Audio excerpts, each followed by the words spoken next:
ښوونه او روزنه په خپل کور کې خپرونه د پکتیکا د پوهنې ریاست د ساینس او ښوونیزې ټکنالوژۍ مدیریت له لوري وړاندې کیږي.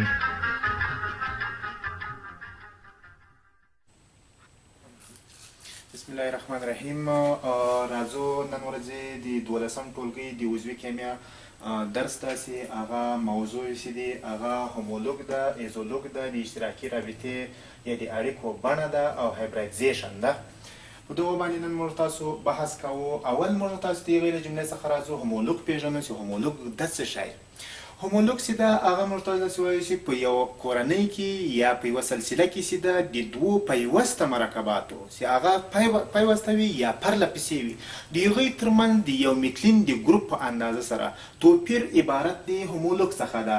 نو د دغه میتلین ګروپ بیا څه شی ده؟ میتلین ګروپ چې ده هغه په خپله باندې چې ده هغسې رابطه چې ازاده د ALCH2 چې کتابونو کې لیکلی وي د دغه دوه ګونې رابطې ازادې دي یا اکثره وخت دغه رابطې ورسره نه وي لیکل سوې او صرف CH2 لیکلی وي. دغه ته وایي د میتلین ګروپ. نو د دغه مثالونو ته راځو. مثالونو ته چې کله موږ تاسو راځو نو دغه مثالونه چې دي هغه په خپله باندې یو کورنیو کې موږ تاسې تشریح کوو، واضح کوو، لکه د الکان کورنۍ.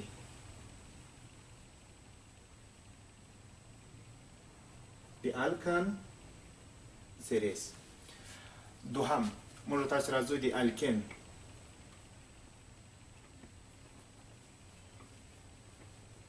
series, the alkyne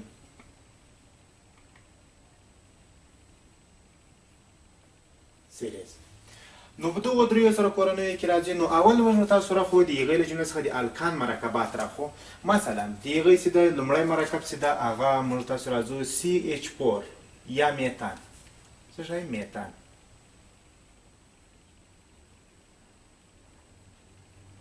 میتان. دوهم مرکب چې ده هغه ایتان.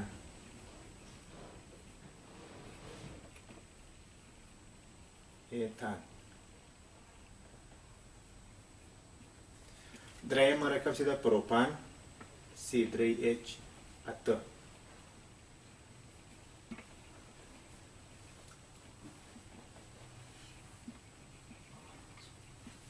او څلورم مرکب چې ده هغه بیوتان ده چې C4H+. نو اوس د دې دواړو د څلورو مرکباتو ترمنځ یې سره کوم ته کوو موږ تاسې څېړو. اول میتان CH4. که چېرته موږ تاسې د میتلین ګروپ ورسره یو ځای کړو چې هغه د میتلین ګروپ CH2 نو په نتیجه کې به موږ تاسو ته دوهم یا پیوسته مرکب ورسره لاسته راځي. یا که یې له دوهم مرکب څخه منفي کړو نو ورپسې یعنې وروسته پاتې چې ده هغه مرکب ورڅخه لاسته راځي نو جمع CH2. کله چې دا سره جمع کوو کاربون یو دغه ده یو کاربون دلته ده، یو په میتان کې ده یو د میتلین په ګروپ کې ده. نو کاربون تعداد به 2 ته ولاړ شي C2H. څلور هایدروجنونه میتان کې لرو او 2 هایدروجنونه موږ تاسې د میتلین په ګروپ کې لرو. کله چې دواړه سره یو ځای کړو نو په پایله کې موږ تاسو ته څومره تعداد پوره کوي؟ 6. نو H6 چې په پیوسته نتیجه باندې موږ تاسو ته د ایتان مرکب یې لاسته راکړو. کوم مرکب؟ ایتان.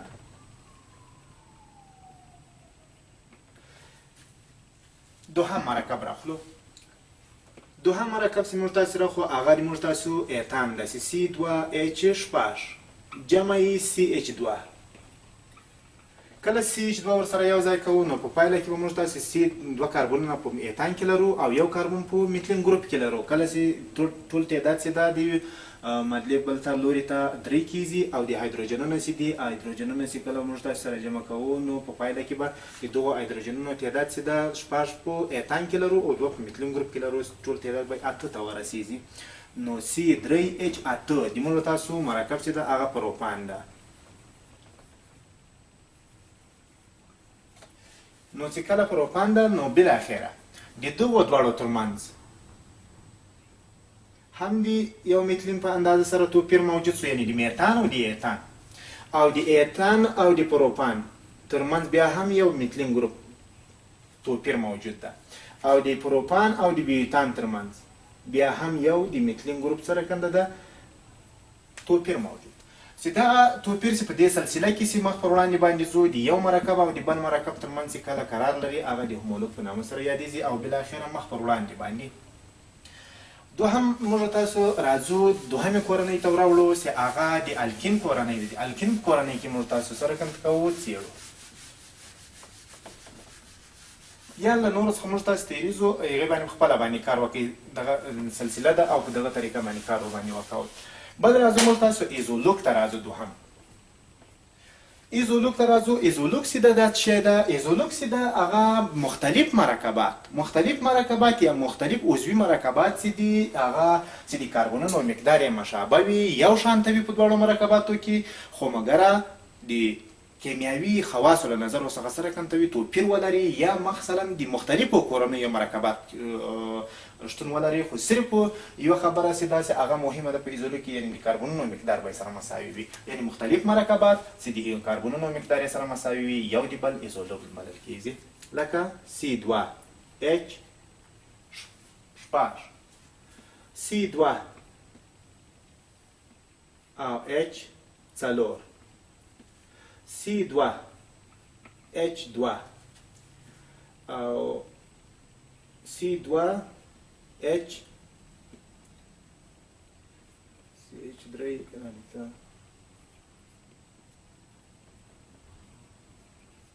دوه او رابطه او H، C2 او H شپږ او O. اوس راځو دغه یو د بل شی د ایزولوک دی، یعنی د کاربونونو مقدار سره کنه ده په ټولو مرکباتو کې سره مساوي ده. مثلا لومړی مرکب چې د موږ تاسو څه شی ده؟ ایتان ده. ایتان C2H شپږ. دوهم مرکب چې د موږ تاسو څه شی ده؟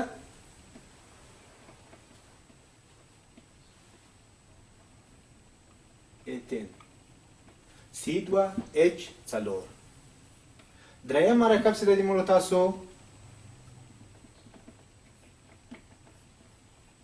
ایتاین ده. او څلورم مرکب چې د موږ تاسو هغه ایتانول دی. چې دا د یوې کورنۍ مرکب ده، یعنی د الکان د سلسلې مرکب ده.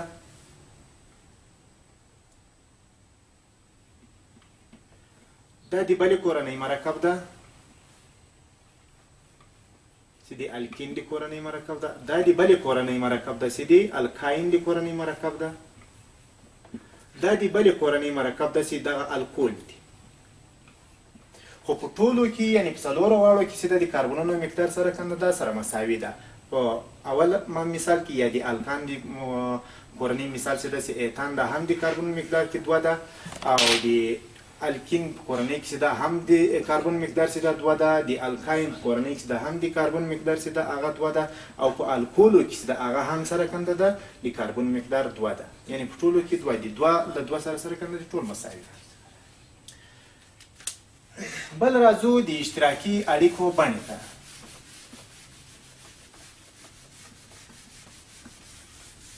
د اشتراکي اړیکو بڼې چې دي هغه کومې دي او په کومو طریقو سره شتون لري یا پیدا کېږي. اشتراکي اړیکې چې دي په دوه بڼو باندې پیدا کېږي، او دوه بڼې چې دي درلودونکي دي، دوه بڼه لرونکي دي.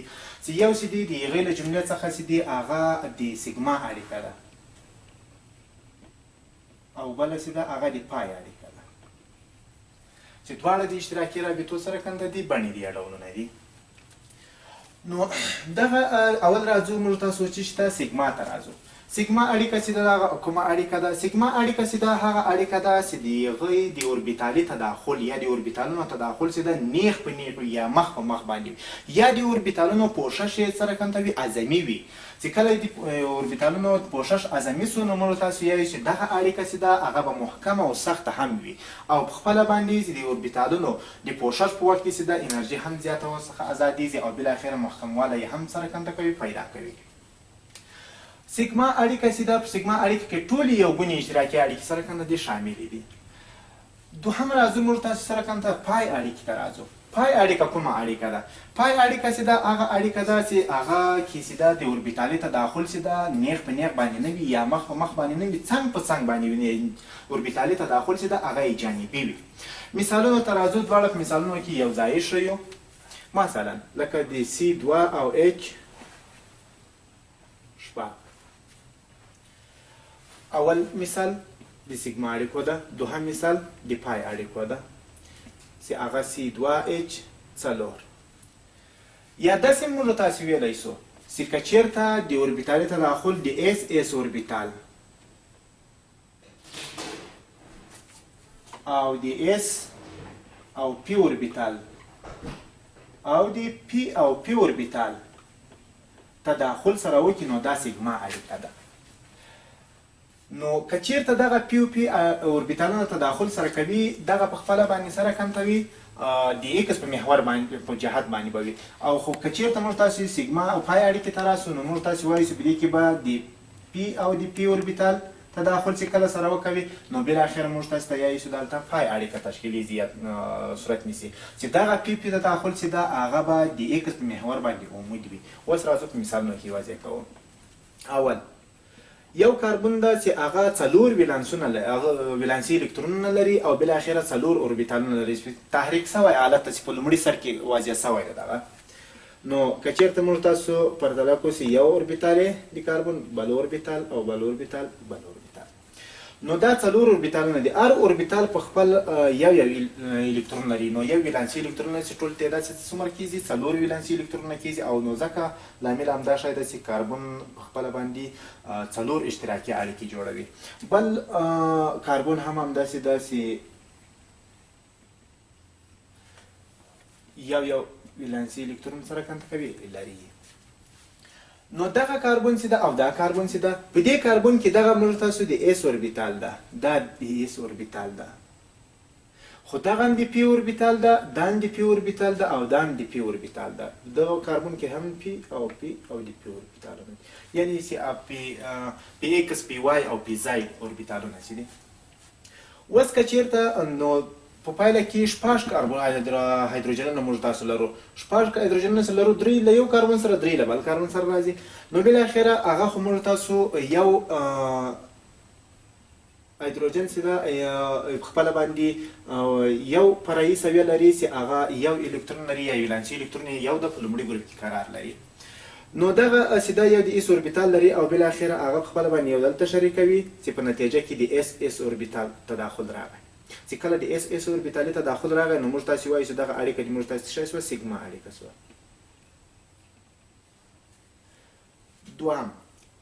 دوهم هایدروجن چې ده هغه هم راځي، هغه په خپله باندې له دغه سره تداخل کوي او بالاخره موږ تاسو وایو چې د اس او د پی اوربیتالي تداخل راغی. چې د اس او د پی اوربیتالي تداخل راغی نو موږ تاسو وایو چې بیا هم کومه اړیکه ده؟ سیګما اړیکه ده.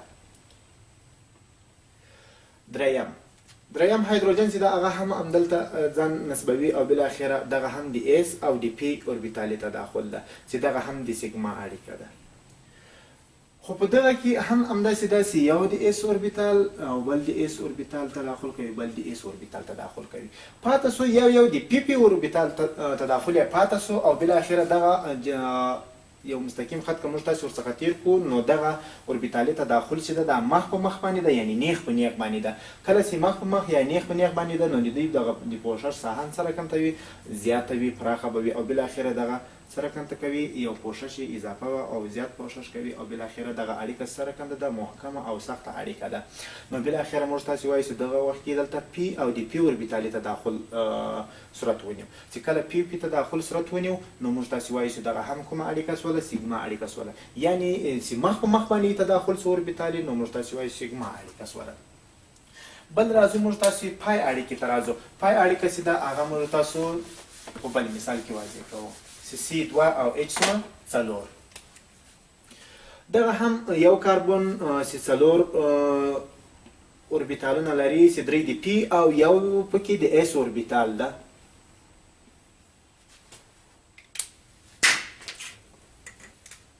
او 4 ولانسي الکترونونه سره کنده کوي لري. چې په دغه کې چې ده هغه هم 4 هایدروجن دي، 4 چې په 2 باندې تقسیم کړي نو 2 رسیږي. نو بالاخره یو دلته ځان نسبوي چې بالاخره د اس او د اس اوربیتالي تداخل منځته راغی، بل دلته ځان نسبوي چې دغه هم د پی او د اس اوربیتالي تداخل لاسته راغی. نو دغه چې ده هغه هم د سیګما اړیکه سوله او دغه چې هغه هم د سیګما اړیکه سوله. بل کاربن ته راځو چې هغه هم د اس او اس اوربیتالي تداخل صورت نیسي چې دغه وخت کې چې دغه سیګما اړیکه سوله او بله چې ده هغه هم هایدروجن ځان نسبوي د هایدروجن بل اوربیتال چې د اس اوربیتال ده نو د اس او د پی اوربیتالي تداخل صورت ونیو نو په دغه وخت کې بیا موږ هم وایو چې دغه د سیګما اړیکه سوله دغه هم د سیګما اړیکه سوله خو دلته اوس د یو کاربن هم دوه ولانسي الکترونونه پاتې دي او د بل کاربن هم دوه ولانسي الکترونونه پاتې دي نو دلته دغه کاربن چې ده دغه کوم چې د ایکس محور باندې پراته دي دغه په خپله باندې نیغ په نیغ باندې یعنې مستقیم تداخل کوي چې د پی پی اوربیتالي تداخل سوله او په پایله کې دا سیګما اړیکه سوله چې کله دغه سیګما اړیکه سوله نو موږ تاسو دوهم اوربیتال چې ده هغه پاته سو کله چې پاته سو نو دغه اوربیتالي تداخل چې ده دا جانبي د څنګ په څنګ باندې ده چې کله څنګ په څنګ باندې دغه اوربیتالي تداخل نو موږ داسې وایو چې دلته د دغه اوربیتالي تداخل چې ده هغه څنګ په څنګ باندې سو او بالاخره دغه د پوشش ساحه یې کمه سوله نو موږ داسې وایو چې دغه وخت کې دغه کومه اړیکه سوله پای اړیکه سوله او دغه د لاندې چې د کومې اړیکې دي سیګما اړیکې سوې نو اوس دغه د پای اړیکه چې سوله هغه سسته ده او نازکه ده یعنې زر ماتوالی کوي په کیمیاوي تعاملاتو کې نسبت کومې اړیکې ته سیګما اړیکې ته نو دغه اړیکه چې ده دا قوي ده او محکمه ده او دغه اړیکه چې ده هغه محکمه دومره نه ده او بله خبره موږ تاسې کړې وه چې د پای اړیکې اوربیتالي تداخل چې ده یعنې د پی پی اوربیتالي تداخل چې موږ تاسې دلته ویلی وو چې پی او پی چې تداخل وکوي نو پای اړیکه هم جوړوي نو هغه موږ تاسې داسې خبره کړې وه چې په هغې وخت کې چې دغه د پی پی اوربیتال چې ده هغه به د ایکس محور باندې عمود وي که چېرته موږ تاسې دې څخه یو مستقیم خط تېروو نو بالاخره دا به په دغه باندې سره کنټوي یو عمودي دي دغه اوربیتالونه نو په دغه وخت کې سره کنده دي عمودي دي او دغسې دي د ایکس په محور باندې سره کنده دي منطبق پراته دي بل راځو موږ تاسو د هغې څخه هایبریډیزیشن ته راځو هایبریډیزیشن څه شی ده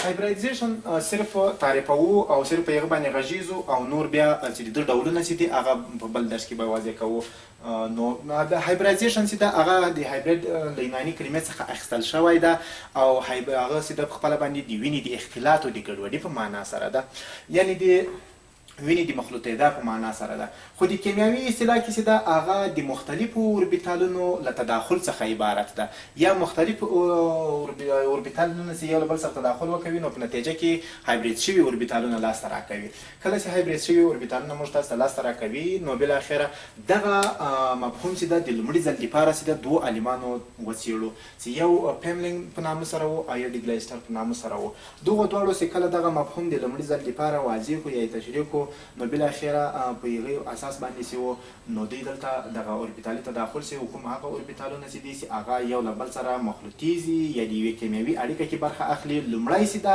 هغه په خپله باندې دغه اوربیتالونه چې دي یو له بل سره مخلوطیږي چې کله مخلوط سو نو مختلف هایبریډي اوربیتالونه لاسته راکوي کله چې مختلف هایبریډي اوربیتالونه لاسته راکړو نو بالاخره دغه وخت کې چې ده یو کم مقدار انرژي ازادیږي چې په دغه وخت کې د دغو اوربیتالونو ثباتوالی دومره نه وي یعنې دومره محکم او سخت نه وي کلک نه وي نو په نتیجه کې وروسته له هغه څخه کله چې دغه د کیمیاوي اړیکې لپاره آماده کیږي او کیمیاوي اړیکه کې برخه اخلي او بالاخره په کیمیاوي اړیکه کې برخه واخلي نو هغه چې ده په زیات اندازه سره په زیات مقدار سره انرژي له لاسه ورکوي او بالاخره ثباتوالی یا کلکوالی یا محکموالی سره کنته کوي پیدا کوي اوربیتالونه چې یو له بل سره مخلوط شي نو په دغه وخت کې موږ تاسو ویلي چې هایبریډي اوربیتالونه ورته وایي خو هایبریډیزیشن بیا ولې په عنوان کې ورته لیکل سوی ده هایبریډیزیشن چې ده هغه په خپله باندې د دوی عملیې ته بیا وایي هایبریډیزیشن او بل چې ده هغه چې کوم د ده ډولونه دي هغه د ده ډولونه چې دي هغه به په بل درس کې په بل ساعت کې واضح کړو یا به یې ووایو